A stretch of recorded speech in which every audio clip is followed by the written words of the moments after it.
What's up, Buttercups? Welcome to Mean Age Daydream with me, your host, the bald, the beautiful Brian McWilliams. And let's just hop into it. I've got some interesting things to talk about today. And before I do, though, I want to remind you that football season's here. Gambling season is here. And we will be once again hosting our Pick'em League over at the Lions of Liberty Pride, soon to be renamed Lions of Liberty Pride. We're changing the name of it. We've had enough of the Pride moniker. It's overdue. I think people might be looking at it and going, I don't know about that. Anyway, we're doing our Pick'em. You can get in for as little as $5 a month, going to patreon.com/Lions of Liberty or lionsofliberty.locals.com. And you can win yourself some fancy merch if you can beat the Lions and come out on top. It's fun. We also do our little Degenerate Gamblers show where we talk about some picks and tell some stories. So get on over there, get some bonus content, have some fun, and enjoy football season.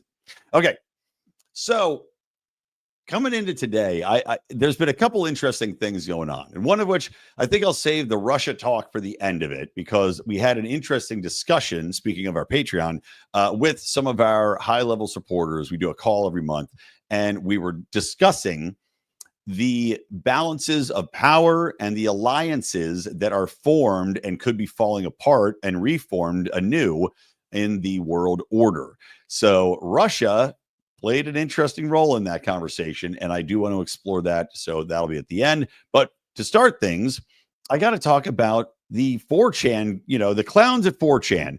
And I don't know who owns 4chan. I don't know how 4chan makes its money. I mean, presumably advertising, but it's kind of interesting that they have, without a doubt, they've got some cash to splash because they have a legal battle going on right now with the European Union censor team. Now, the EU has been one of the most ridiculous, Nazi-esque, Gestapo-style clampdowns on free speech. You've seen this in the UK. We, personally see this in the UK with watching videos of people arrested. And, we did our show Politics, where a wonderful tirade was delivered by a British lady in only the way that the Brits can, full of the C word, full of the B word, full of all sorts of, you stuff, it's just fantastic stuff, ripping these turds of the government, these treasonous monsters who are going door to door and arresting people for daring to question the narrative of the government, which could range from anything as far as criticizing immigration to posting a mean meme to saying, forbidden words about people of transgender nature, whatever you want to call it, making fun of Muslims. Somebody literally had a police called to his house because he said, "We like pork," which is highly offensive to Muslims. I don't know what you're supposed to say. It's kind of like Louis C.K. masturbating in front of ladies. I don't know if that's your thing. If you like pork, well, why shouldn't you be able to say you like pork? Maybe that wasn't a great comparison, but they both did involve sausages. So the EU has taken it upon themselves to be the global censor of the world. Now, the underlying portion of this that nobody wants to say out loud is that this is not about protecting people. This is not about protecting feelings or culture or keeping things on the right track and stopping hate. What it is about stopping the free discourse of ideas and consolidating power and control, which is all the EU wants and stands for, especially in an era, and this will tie into the Russia talk later, in an era where the EU is losing power, is essentially collapsing and in danger of being broken apart, which is something that Martin Armstrong, who has been on this show, talked about in his computer model with Socrates. So the EU, similar to China, is in a desperation mode to control what can and can't be said, to keep the population living in a state of fear, and to clamp down on freedom of expression. And I mentioned China in this because China is in the same boat, where the middle class expanded in China. They then became fearful of what was going to happen if the middle class got too used to having their freedoms. They had, this massive video game industry, and they clamped down on these social media apps, right? Like WeChat. You literally can't get on WeChat unless you have a Chinese ID. And I've tried because I used to be on it when I had Chinese clients. But they clamped down on free speech on the apps. Then they clamped down on video games. And this is all under the auspices of, the younger generation is, they're not getting any work done because they're playing video games. No, they cracked down on video games because video games had basically unfettered access to other people in the world through live chats, through live headphones, through talking to people. This was a conduit to the outside world that was not being controlled and couldn't be monitored and controlled by the government. So what they did was limit the time you could play. So getting back to the EU is doing the exact same thing. They want to stop people from being able to challenge mass immigration or challenge the concept that the government should not be able to tax you to death, that you shouldn't be able to demand that normalcy is returned to, say, something like the use of bathrooms or single-sex spaces. I mean, look what's going on with J.K. Rowling right now, who amazingly has not been arrested. I guess she's just too much of a high figure. They wouldn't dare. But the EU has a enforcement arm that essentially operates in a legal fashion to attack the ways in which these companies can make money that are social platforms. You saw X get in a big fight with them for it, and I think X has refused to capitulate over there, but they essentially come after you. They say, we're going to stop you from getting revenue coming from our country. We'll stop the transatlantic transfers of cash. And even though you may be based in the United States, we are going to force you to comply and live by European Union censorship Nazism. So it's been interesting to see, because 4chan, which is a den of, what is that? A den of scum and villainy like no one's ever seen, that, Moss Eisley Cantina line, is known for being on the edge of what is acceptable, and oftentimes, without a doubt, is intentionally unacceptable, right? As someone who spent some time on 4chan, which had been, deplatformed and then found a new platform because good for 4chan, it provides people with an outlet to be their worst selves, right? And most of the things that they do on 4chan are intentional. This is trolling. This is essentially where trolling began. This is where meme culture began as well. So we can all thank 4chan for that, because all of the famous memes that came out over the past 20 years before our current era, where it's so easy to meme, came from 4chan. These people were on the forefront of creating internet culture, which, yes, has a dark underbelly, but you also need that. This is freedom of expression. This is a free place to express ideas. And honestly, as dark as that can get, you still need to have places where you can voice anything and everything in order to vet what's a good idea, what's a bad idea, and also come up with creative concepts that might get around the worst of us, right? Because if you're trying to avoid or beat somebody that is your worst enemy, well, that certainly is a creative instinct, isn't it?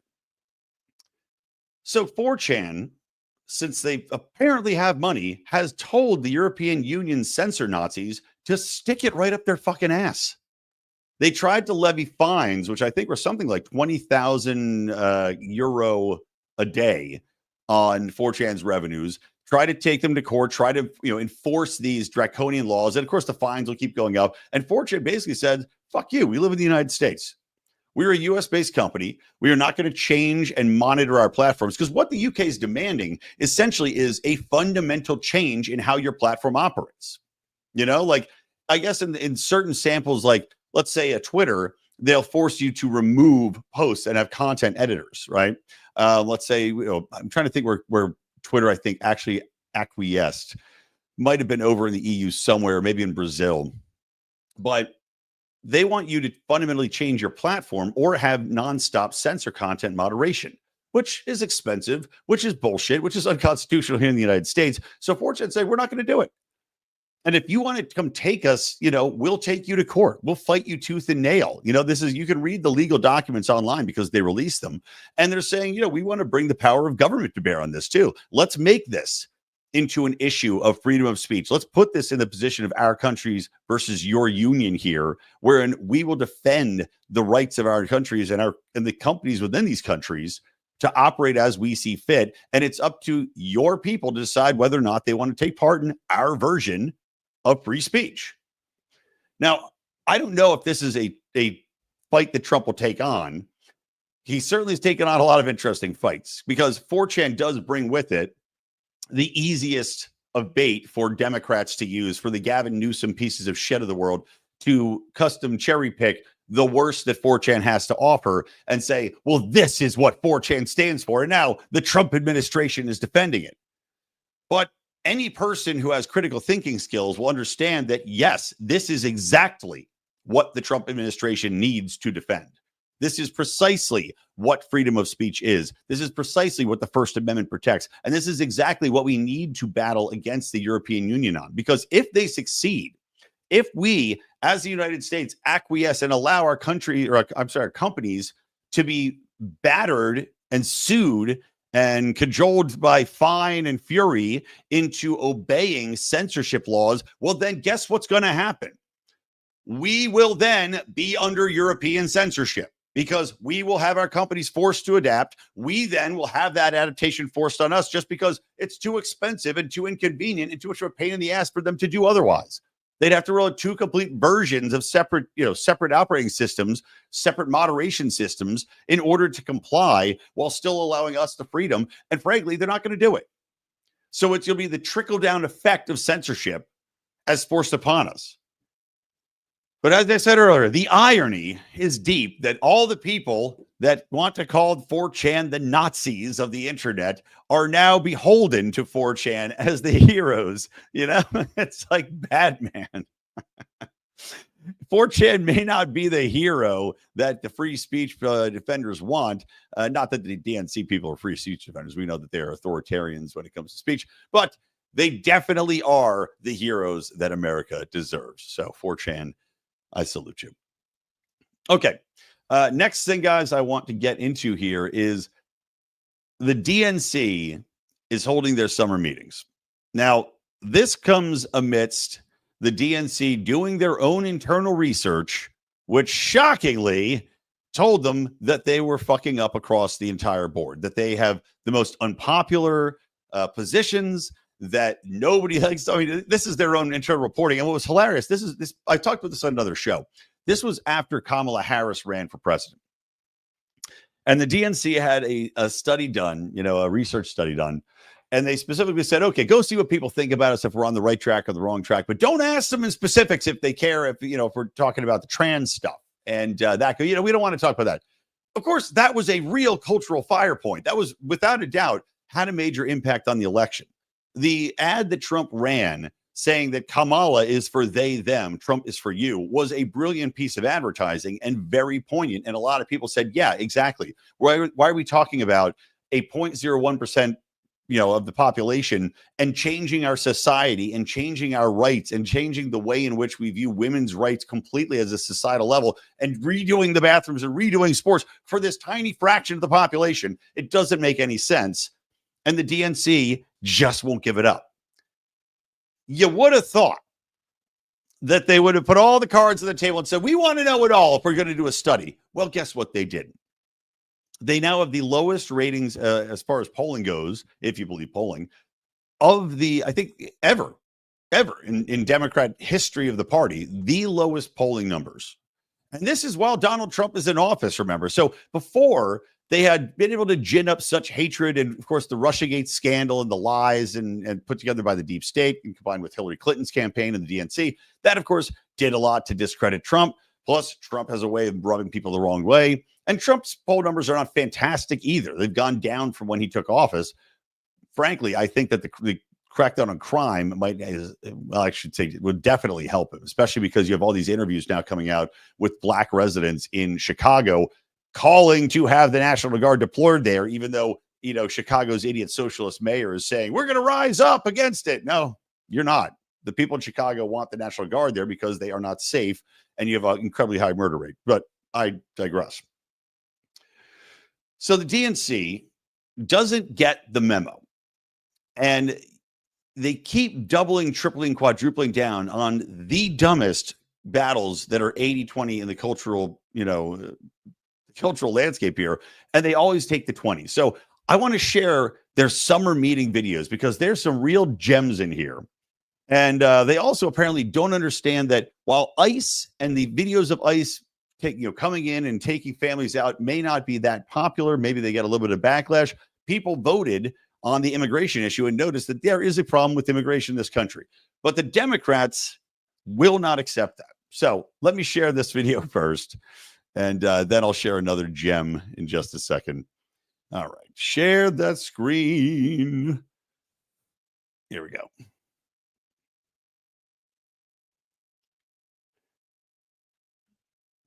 Slow and steady, computer. Wow. Love that. Love it when you get the circle of death after you share your screen. Wonderful. Nah, don't load. Why would you want to load? Why would you want to load when I had you queued up for this exact fucking purpose? All right, wonderful. X is being a piece of shit and it's dead. It's like South Park. And it's gone. Wonderful. Well, that's fun. I guess I won't be sharing this. Excellent. Well, that was fun for everybody involved, I'm sure. Thanks, X, for not working. Anyway, it is the two different spokespersons from the DNC go up there in the videos that I'd seen. And this was yesterday, talking about how, Donald Trump and the DOP, they want to talk about topics like immigration. Nobody cares about immigration. Like, what are you talking? Everybody cares about immigration. Everybody is talking about it still. You obviously care about immigration because you're still out there saying, we've got a riot, and we have to rise up, and we have to stop this thing from happening, and ISIS go out there. I mean, whether or not you agree with the ways in which this is going about and the tactics here, the concept that immigration was an issue, the concept that there is a massive amount of money spent on these welfare programs, a massive amount of infrastructure that was supporting this entire, I don't even know, like gravy train of NGOs, which had gone out, helped migrants to come in this country illegally, provided them shelter, provided them food, provided them transport, flew them around the country to all these different states and small towns, which then completely got their populations altered irrevocably. The culture of those small towns altered with these mass migrations of immigrants, where you've got New York City literally shutting down gyms and public parks to house migrants. You have a major issue here. I mean, there's no way to get around that fact. And the Democrats are out there going, it's nothing. Similarly, at this same summer conference, the Democrats are out there saying, nobody cares about crime, violent crime. I'm watching the videos of people in Washington, D.C., and I don't know if you guys have seen these same videos. I would pull one up, except apparently X isn't working right now, showing that, primarily the African-American Black population in Washington, D.C., which was crime-riddled, is now openly bragging and thanking Trump. I watched two videos that were very interesting the other day. One was a anti-National Guard, anti-quote-unquote dictator protest that took place in Washington, D.C. Now, I'll give you one guess what type of people were there protesting. Yeah, did you get it right? Yes, they were all white liberals. Every goddamn one of them. There were no black people to be seen at the anti-National Guard protest. Why? Because most of the violent crime is taking place in black neighborhoods. So you've got now the counter videos here to this protest video. And by the way, the protest was not well attended. You would think from other protests that, you'd have thousands. No, there's maybe 100 people at this anti-National Guard protest. Then you have all of these other videos of people openly thanking Donald Trump and now walking down the streets and saying, I'm able to walk to the park. I'm able to walk down the street. One guy's walking down the street with his watch on, and he's like, I'm just so happy I can go outside and wear my watch, because now he's not afraid of getting jumped in the street. These are real world problems. These are real world, stories of people that were living in fear and terror until this happened. And as I said before, the president does have this power, right? Washington, D.C. He doesn't have it in the other states unless he declares, I don't even know. It's like I think there's some way he can work around it. And I'm trying to think of the exact legislation. I just can't think of it at the moment, or the exact order. But to go into a Chicago, yeah, it would be a little bit more difficult because it's supposed to be the governor that has to do that. But still, when you see the crime rates plummet in D.C., when you see the murder rate drop to zero, when it was, 7 people a week, and Trump doing press conferences where he says, we just saved 7 lives this week by deploying the National Guard. I'm sorry, he's right. He's right.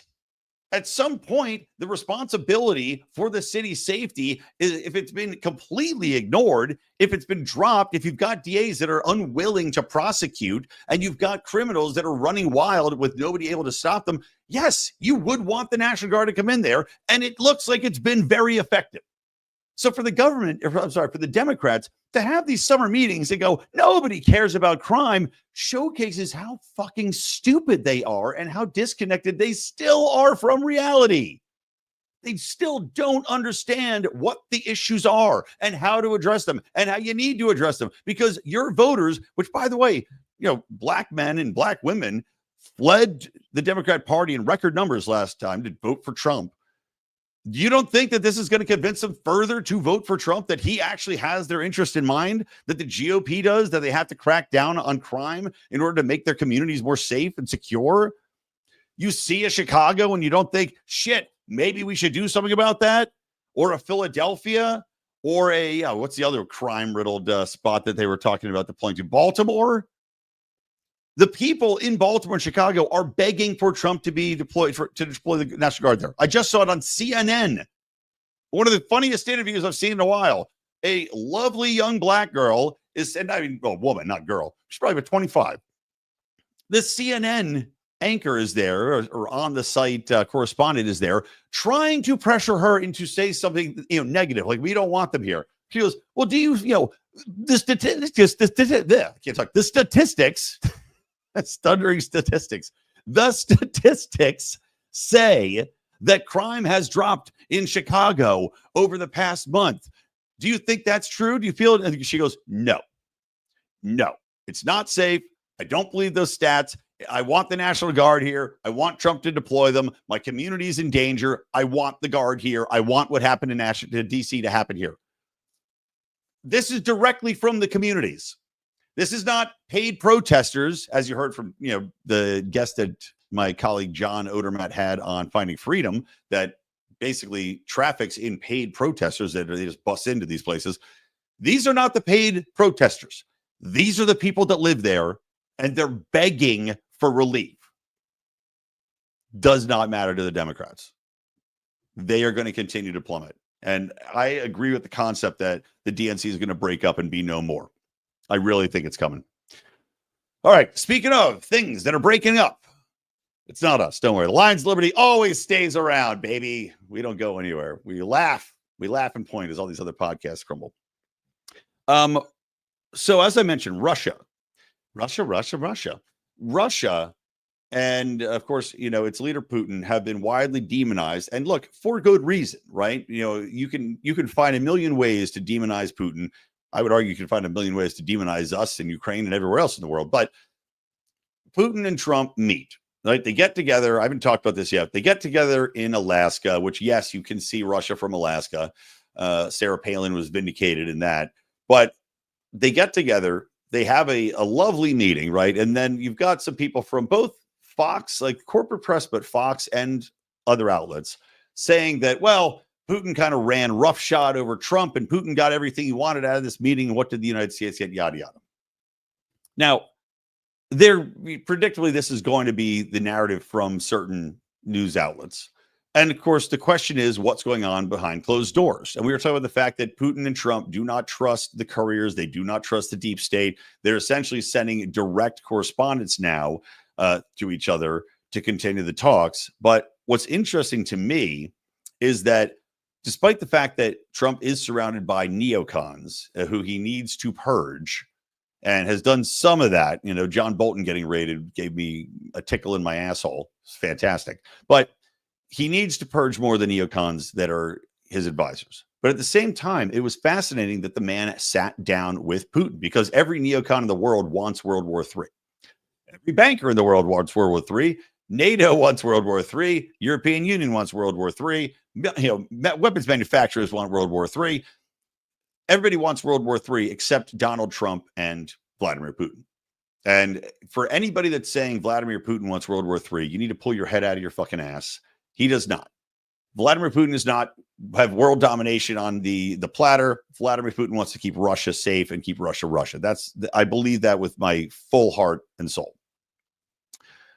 Donald Trump, to the same extent, I do believe wants to make America great again. I do believe him in that. Now, I can find a ton of fault with how he's doing it, and I expressed that very loudly. The flag-bringing idiocy I had talked about quite proliferously on Twitter or X from the LP Libertarian Party account. And from my own account, again, saying that banning an American flag burning is, number one, protected free speech as found by the US Constitution. And number two, basically, if you ban burning a flag, then you completely disregard everything that flag represents. He does a lot of dumb shit. But I do believe that he is anti-war, and I do believe he's trying to do what he feels is going to put the country back on track and is not beholden, as so many other presidents we've seen very clearly, beholden to the deep state interest, beholden to the big banking interest, beholden to, X, Y, and Z on the global scale and trying to push through World Economic Forum garbage like a Joe Biden or a Barack Obama was. So that brings us to the question of, where can these meets between Putin and Trump end up when you've got a more and more antagonistic European Union? And Trump did just go bend them over a barrel with this trade agreement because the European Union had to take it. Because as I mentioned, the European Union is not doing well. They are on the verge of collapse. They're on, when it comes to trade, when it comes to energy, when it comes to their economies, when it comes to their cultures, because they mass immigrated so many people from, Muslim countries and North Africa and all this stuff, which is completely just destroying the way of life and the cultures in these cities. And, the amount of evidence you can find to that is staggering. I'd mentioned that women in France literally are buying pet pigs to keep Muslim men from, being sexually aggressive towards them. You just saw the new Joan of Arc out of Scotland, this 14-year-old girl with a hatchet and a knife defending her 12-year-old little sister from Muslim men who are being sexually aggressive towards her, because it's reached that point in these cultures. You've got, I think, full revolution on the docket in the EU. This is why they want war so badly with Russia. This is why they keep propping up Ukraine. This is why it's not just that. It's also because of the amount of debt these countries have, right? If you get into World War III, you erase the debt and you can default on all this shit, which is why, of course, a lot of people in the U.S. want this too. But that union looks to be crumbling, and it looks to be something where revolution is on the docket.